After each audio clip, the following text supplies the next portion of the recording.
സ്നേഹത്തിൻ്റെ പ്രതീകമാണ്. അദ്ദേഹം ഉയർത്തിപ്പിടിച്ച മൂല്യങ്ങളിലൂടെയാണ് അദ്ദേഹത്തെ ഇനി കാലം ഓർക്കുക, തലമുറകൾ ഓർക്കുക എന്നുള്ളതാണ്, ആദരിക്കുക എന്നുള്ളതാണ് അദ്ദേഹം പറഞ്ഞത്. ഇന്ത്യയിലേക്കുള്ള വരവ്, അദ്ദേഹത്തിൻ്റെ ഒരു വരവിനായി കാത്തിരിക്കുകയായിരുന്നു. അതിനിടയിലാണ് ഈ വേർപാട് എന്നുള്ളത് നമ്മളെയൊക്കെ സംബന്ധിച്ച് നിരാശപ്പെടുത്തുന്നതാണ് എന്നുള്ളതും വളരെ പ്രധാനപ്പെട്ട കാര്യമാണ്. അതിലേറ്റവും സവിശേഷമായ കാര്യം അദ്ദേഹത്തിൻ്റെ ആത്മകഥ ഹോപ്പ് എന്ന പേരിലാണ്. അദ്ദേഹത്തിൻ്റെ തന്നെ ചിത്രത്തോടു കൂടിയുള്ള അദ്ദേഹത്തിൻ്റെ ആത്മകഥ ഇപ്പോൾ ശ്രീ എം എ ബേബി പറഞ്ഞ തരത്തിലുള്ള വളരെ സവിശേഷമായിട്ടുള്ള ഒരു ഇടപെടൽ അതിശക്തമായി തന്നെ അതിനകത്ത് വരുന്നുണ്ട് എന്നുള്ളതാണ്. അതിൻ്റെ 117-ാമത്തെ പേജിൽ അദ്ദേഹം എഴുതുന്നുണ്ട്, I once said that the communist stole the flag from us because the flag of the poor is Christian and it is undoubtedly true എന്നാണ് അദ്ദേഹത്തിൻ്റെ ആത്മകഥയിൽ പോപ്പ് തന്നെ എഴുതിയിട്ടുള്ളത്. അതായത് ദരിദ്രരുടെ പതാക ക്രിസ്തുവിൻ്റേതായിരുന്നുവെന്നും ആ പതാക കമ്മ്യൂണിസ്റ്റുകാരുടേതായി എന്നും കമ്മ്യൂണിസ്റ്റുകാർ ആ നിലയിൽ ആ പതാകകൾ ഏറ്റെടുത്തുവെന്നും പറയുന്ന വിധത്തിലേക്ക്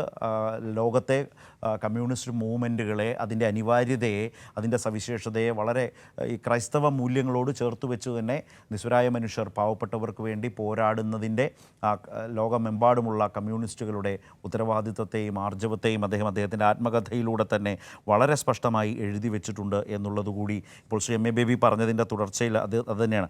I once said that the communists എന്ന് തന്നെയാണ്, the communist stole the flag from us because the flag of the poor is Christian and it is undoubtedly true.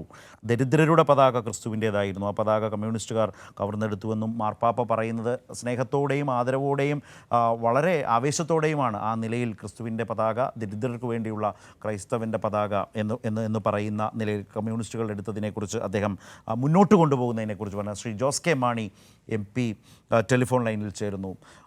മാർപ്പാപ്പയുടെ വിയോഗം, പോപ്പ് ഫ്രാൻസിസ് മാർപ്പാപ്പയുടെ വിയോഗം, ലാറ്റിൻ അമേരിക്കയിൽ നിന്നുള്ള ആദ്യ മാർപ്പാപ്പയാണ്. ഇപ്പോൾ Shri Jose K Mani MP telephone line. Shri Jose K Mani, അദ്ദേഹത്തെ എങ്ങനെയാണ് അനുസ്മരിക്കുന്നത്? അദ്ദേഹത്തിൻ്റെ വേർപാട് എത്ര വലിയ നഷ്ടമാണ്? മാർപ്പാപ്പ നമുക്കറിയാം അസുഖമായിട്ടിരുന്നു, പക്ഷെ തിരിച്ച് ആരോഗ്യത്തോടെ വന്നു, ഇറങ്ങി ജനങ്ങളെ കാണുവാനായിട്ട് ഇറങ്ങി എന്നൊക്കെ പറഞ്ഞപ്പോൾ തീർച്ചയായും വാർത്ത കേട്ടപ്പോൾ വളരെയധികം സന്തോഷമായിരുന്നു.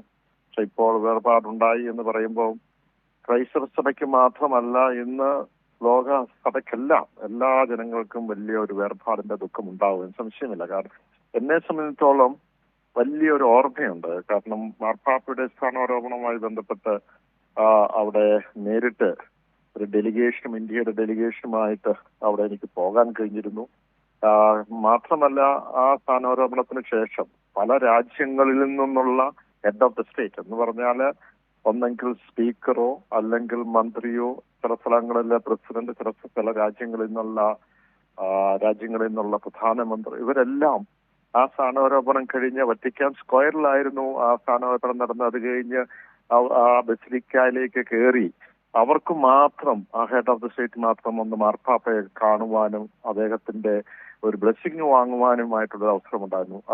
അതിന്റെ ഇടയ്ക്ക് തീർച്ചയായും എനിക്കും വലിയൊരു അനുഗ്രഹം ഉണ്ടായി. പക്ഷെ അദ്ദേഹത്തിന്റെ ഒരു മിനിറ്റ് നേരിട്ട് കണ്ട് എല്ലാവരും ക്യൂ നിന്ന് കാണുമ്പോൾ അദ്ദേഹത്തിനെ കണ്ടു കഴിഞ്ഞ് ഞാൻ ഇങ്ങനെ സൂചിപ്പിച്ചു, ഇന്ത്യയിൽ നിന്നാണ് ഏറ്റവും കൂടുതൽ ഉള്ള സഭയുമായി ബന്ധപ്പെട്ടുള്ള ആളുകളൊക്കെ ഉള്ള ഒരു പ്രദേശം കേരളത്തിൽ നിന്നാണ് വന്നത് പറഞ്ഞ് എന്നെ ഒന്ന് തൊട്ടനുഗ്രഹിച്ചതിന് ശേഷം ഇങ്ങോട്ട് തിരിച്ചു പറഞ്ഞത്, പ്ലീസ് പ്രേ ഫോർ മീ എന്നാണ് മാർപ്പാപ്പ ഞങ്ങളോട് പറഞ്ഞത്. അല്ലെങ്കിൽ എന്നോട് ഒറ്റയ്ക്ക് അന്ന് കണ്ടപ്പോൾ പറഞ്ഞു. ഞാൻ ഓർക്കുന്നു, വളരെ ഒരു സിംപ്ലിസിറ്റി ഉള്ള ആള്.